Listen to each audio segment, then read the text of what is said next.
guys, and welcome to FNS Sports Media Podcast, episode 19. I'm Cooper. My name's Aaron. Let's get right into it.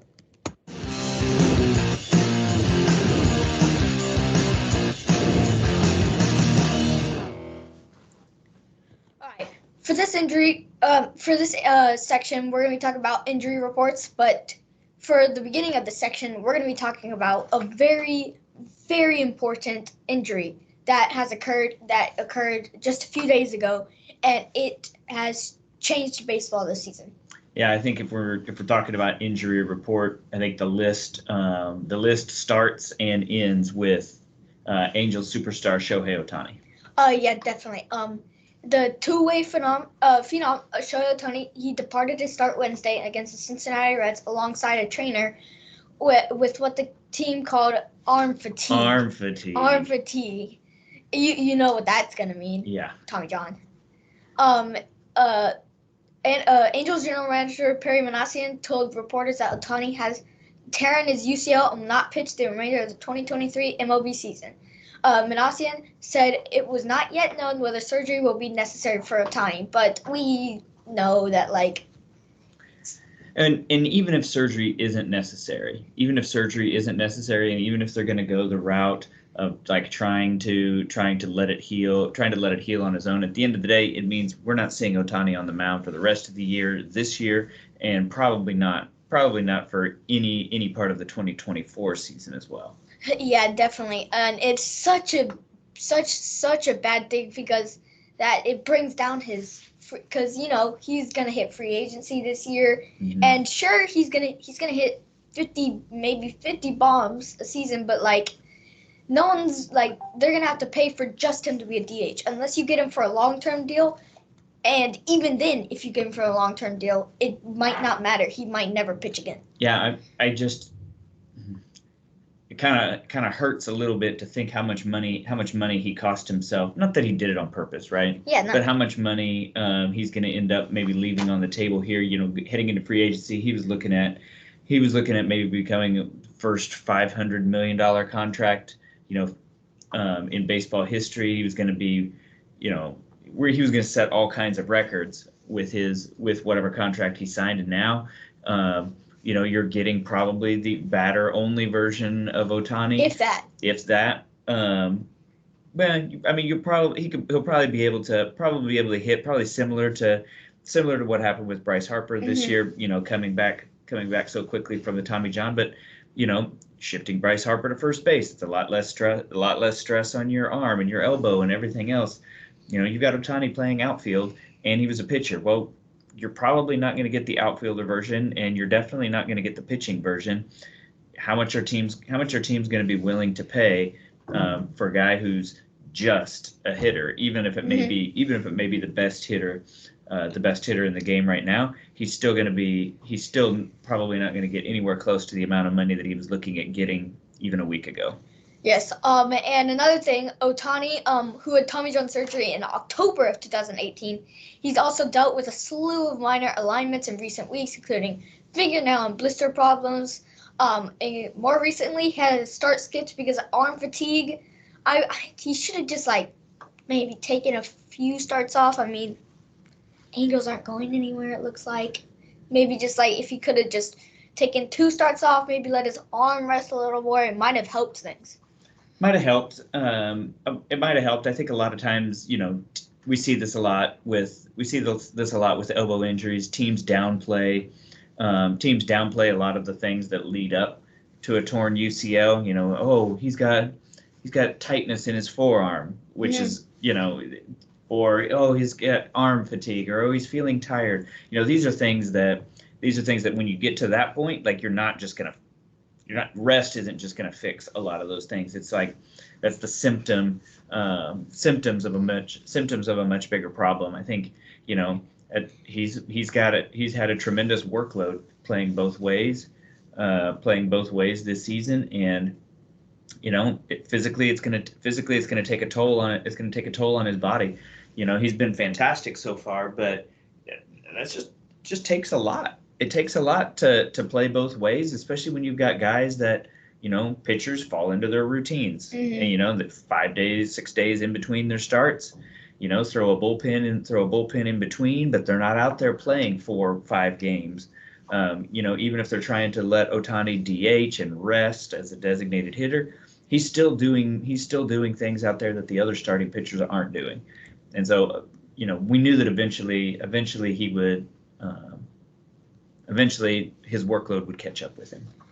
Yeah, speaking of Ohtani being very good this year, he's 29. He had entered the day having a slash line of 304, 406, and 659 with 182 OPS plus, with 43 home runs and 89 RBIs, as well as having thrown 130 innings of 142 ERA plus ball.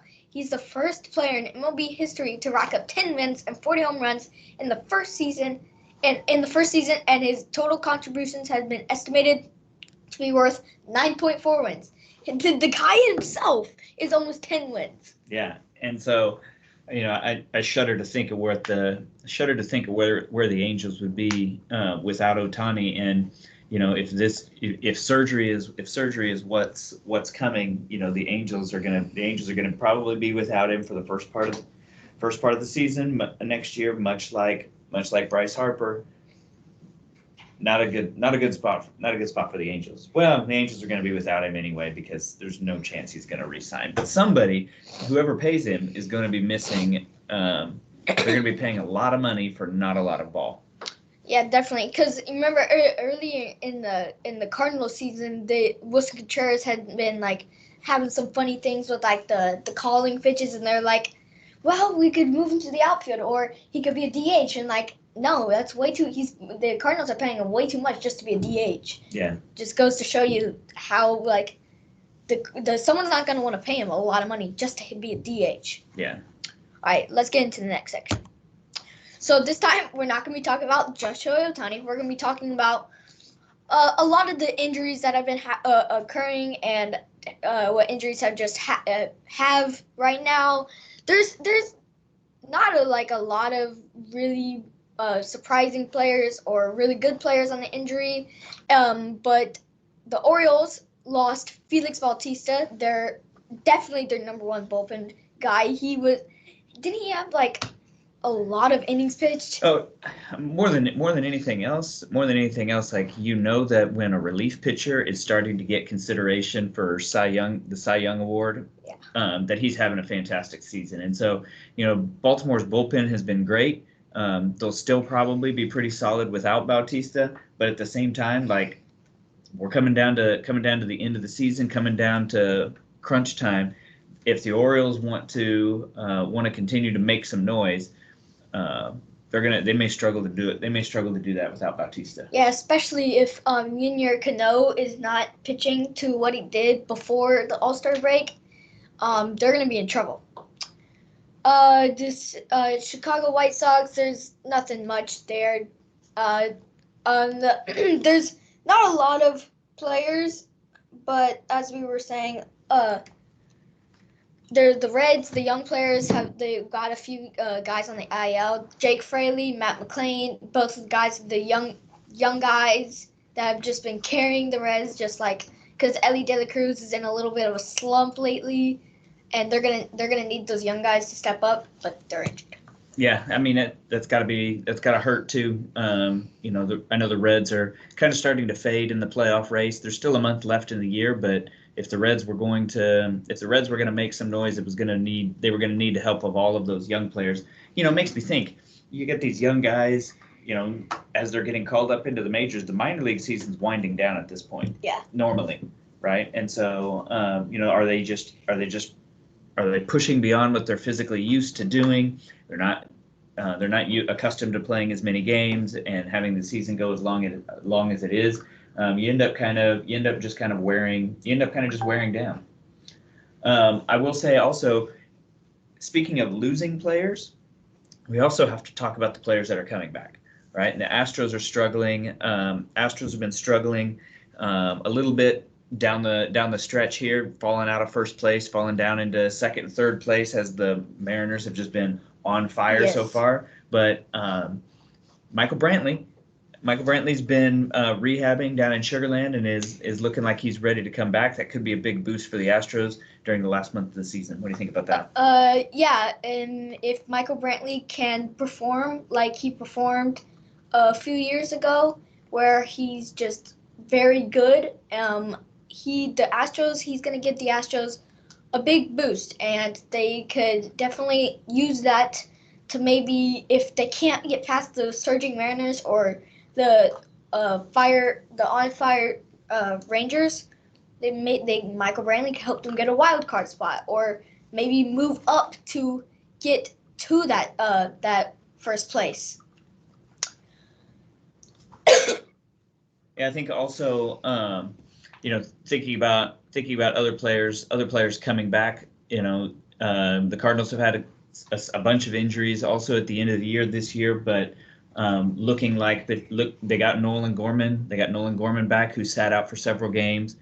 Nolan Arenado sat out for a couple games last week with some back tightness. And he's come back and hasn't had to sit out any more games. Cardinals have been scuffling along. It would be really, really bad for them if they lost any of those players long term. Yeah, definitely. If they lost those, that would just put them in an even bigger hole for the 2024 season, and they already need to get a lot of some pitching, because their pitching staff has not been good. Yeah, and so I think that pretty much covers all of the major injuries that are going on right now. We'll keep an eye on things as the season winds down. Yeah. All right. Make sure. Thanks to Clutch Points, The Athletic, ESPN, and MLB.com for all the information. Make sure to like, subscribe, hit the bell, and we'll see you guys later.